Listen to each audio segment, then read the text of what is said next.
अस्सलामुअलैकुम, आप देख रहे हैं मेरा यूट्यूब चैनल अवैस इलेक्ट्रिक। प्यारे दोस्तों, आज की इस वीडियो में हम आपको ये बताएंगे, अगर आपके घर में सोलर इन्वर्टर लगा हुआ है या देसी यूपीएस लगा हुआ है और आपने उसके साथ बैटरी को भी अटैच किया हुआ है, लेकिन वो बैटरी का बैकअप टाइम जो है वो आपको ज़्यादा नहीं मिल रहा, तो उसकी क्या रीज़न हो सकती है। देखें, जब हम सोलर इन्वर्टर को परचेज़ करते हैं तो उस सोलर इन्वर्टर में कुछ सेटिंग ऐसी होती हैं जो बाय डिफ़ॉल्ट होती हैं, ठीक है, यानी कि उसके सॉफ्टवेयर में मौजूद होती हैं, और कुछ सेटिंग ऐसी होती हैं जो हमें अपनी ज़रूरत को मद्देनज़र रखते हुए वो हमें सेटिंग करनी होती हैं। सोलर पैनल तो हर बंदा लगा लेता है, सोलर इन्वर्टर भी हर बंदा लगा लेता है, लेकिन सोलर इन्वर्टर की जो सेटिंग करनी होती है वो हर बंदे की बस की बात नहीं होती। सोलर इन्वर्टर की वैसे तो बहुत सारी सेटिंग्स हैं, लेकिन मैं आज आपके लिए सिर्फ बैटरी की सेटिंग लेके आया हूँ कि आपने बैटरी की सेटिंग किस तरीके से करनी है, क्योंकि आम लोगों को इसकी बैटरी की सेटिंग का पता ही नहीं होता। उनके घर में 12 वोल्ट वाला सिस्टम लगा होता है, यानी कि एक बैटरी वाला सिस्टम भी लगा होता है, 2 बैटरियों वाला सिस्टम भी लगा होता है, और 48 वोल्ट यानी कि 4 बैटरियों वाला सिस्टम भी लगा होता है, लेकिन उनको बैटरी की सेटिंग किस तरीके से करनी है वो नहीं पता होती। तो चलें आज की इस वीडियो में हम आपको बताएंगे कि बैटरी की सेटिंग दुरुस्त तरीके से किस तरह की जाती है। लेकिन उसको बैटरी की सेटिंग को समझने से पहले हमें थोड़ा सा बैटरी को थोड़ा सा जानना ज़रूरी है। देखिए, जो बैटरी की चार्जिंग होती है उसकी 3 स्टेजेस होती हैं, ठीक है। नंबर 1 पे है बल्क चार्जिंग, ठीक है, नंबर 2 पे है अब्जॉर्ब चार्जिंग, और नंबर 3 पे है फ्लोटिंग चार्जिंग। अब ये चीज़ें क्या हैं इसके बारे में मैं आपको बताता हूँ। बैटरी की जो सबसे पहली स्टेज है जिसको हम बल्क चार्जिंग कहते हैं, ये 1% से लेके 80% होती है। इसको मैक्सिमम वोल्टेज चाहिए होते हैं और अम्पेयर चाहिए होते हैं, यानी कि जो बैटरी जब 0 से स्टार्ट होती है, 1 सेल से स्टार्ट होती है, और उसको 80% जाते हुए उसको हाई वोल्टेज और हाई अम्पेयर की ज़रूरत होती है ताकि वो अपना स्टोर बना सके, ठीक है, उसके जो अंदर केमिकल्स हैं वो एक्टिवेट हो सकें, तो इसलिए उसको ज़्यादा वोल्टेज और ज़्यादा करंट की ज़रूरत होती है, ठीक है। ये तो है नंबर 1 की बल्क चार्जिंग। नंबर 2 पे जो हमारे पास है वो है अब्जॉर्ब चार्जिंग, यानी कि 80% से 95% के दरमियान का जो हिस्सा है बैटरी की चार्जिंग को, उसको हम अब्जॉर्ब चार्जिंग कहते हैं। लेकिन ये चार्जिंग जो होती है ये इन्वर्टर की सेटिंग में इसकी नहीं होती, ठीक है, लेकिन ये सिर्फ सेंटर वाला हिस्सा होता है। इसमें इसको कांस्टेंट वोल्टेज और लेस अम्पेयर चाहिए होते हैं, क्योंकि ये तकरीबन आधे से ज़्यादा चार्ज हुई होती है, ठीक है जी।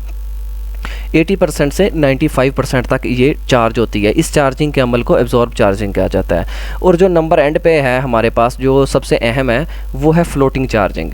देखें, जो सबसे पहली है बल्क चार्जिंग और फ्लोटिंग चार्जिंग, ये बहुत अहम है, 2 हिस्से। जो एब्जॉर्ब चार्जिंग है ये एक ऑप्शनल है, ठीक है, और जो नंबर 3 पे फ्लोटिंग चार्जिंग है, इसको 95 से 100% तक जो होगी वो फ्लोटिंग चार्जिंग होगी, यानी कि इसमें आपको लेस वोल्टेज होते हैं और लेस ही अम्पेयर होते हैं, यानी कि आपको हाई वोल्टेज और हाई एम्पेयर देने की यहाँ पे ज़रूरत बिल्कुल नहीं है। अगर आप ऐसे करेंगे तो हमारा जो यूपीएस है वो हमारी बैटरी को कट ऑफ नहीं करेगा, उसको ज़्यादा वोल्टेज से चार्ज करेगा, जिससे हमारी बैटरी की जो प्लेट्स हैं वो गर्म होनी चाहिए और बैटरी का बैकअप टाइम इतना ज़्यादा नहीं होगा।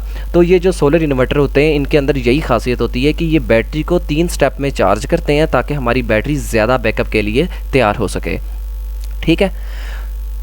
उसके बाद ही हम बात करते हैं कि इसकी चार्जिंग किस तरह की जाए।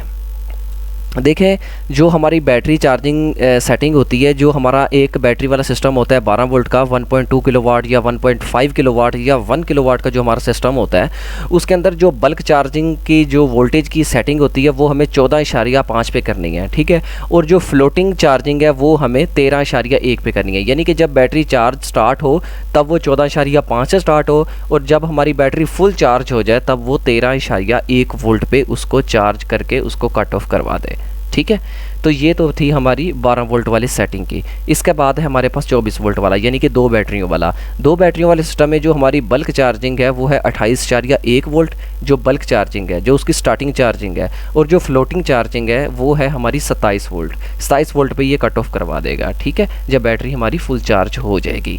ये है हमारे 24 वोल्ट वाले सिस्टम की। आप चाहे इनका स्क्रीनशॉट भी ले सकते हैं। उसके बाद जो है हमारे पास 48 वोल्ट वाले सिस्टम की, यानी कि जिसके साथ हम 4 बैटरियाँ अटैच करते हैं, उसके साथ बल्क चार्जिंग जो है वो है हमारी 56.4 वोल्ट, और जो हमारी फ्लोटिंग चार्जिंग है वो है 0 वोल्ट, यानी कि 54 वोल्ट पे ये फुल चार्ज हो जाएगा। तो ये तो हमारी थी कुछ सेटिंग बैटरी के हवाले से कि बैटरी को किस तरीके से चार्ज किया जाता है, किस तरीके से उसका लिया जाता है, उसकी वोल्टेज की सेटिंग की जाती है। तो ये सारी चीज़ें जो थी वो हमने आज के इस वीडियो में डिस्कस की हैं। तो इसलिए आपको सबसे पहले जो सोलर इन्वर्टर होते हैं उसके अंदर जो बैटरी की सेटिंग होती है वो तकरीबन 22 से लेके 26 के दरमियान सेटिंग होती है। उसके ऊपर बाकायदा लिखा भी होता है बल्क चार्जिंग और फ्लोटिंग चार्जिंग। इन्वर्टर के अंदर सिर्फ 2 ही सेटिंग्स आती हैं, बल्क की और फ्लोटिंग की, और यहाँ भी मैंने आपको बल्क का बताया है और फ्लोटिंग का बताया है। जिन लोगों के बैटरी टाइमिंग ठीक नहीं आ रही, बैटरी का बैकअप टाइम उनको ठीक नहीं मिल रहा, वो ज़्यादा चार्ज करते हैं और वो आधा घंटा ही बैटरियाँ निकालती हैं, तो वो इस सेटिंग पर अमल करें तो इंशाल्लाह उनको बैटरी टाइम बैकअप टाइम जो है वो ज़्यादा मिलेगा। ठीक है, तो उम्मीद है कि दोस्तों आपको मेरी वीडियो ये पसंद आई होगी। अगर ये मेरी वीडियो पसंद आई है तो मेरे चैनल को सब्सक्राइब कर दें। मज़ीद इस तरह की वीडियो देखने के लिए मेरे चैनल को विज़िट करते रहें। तब तक के लिए अल्लाह हाफिज़।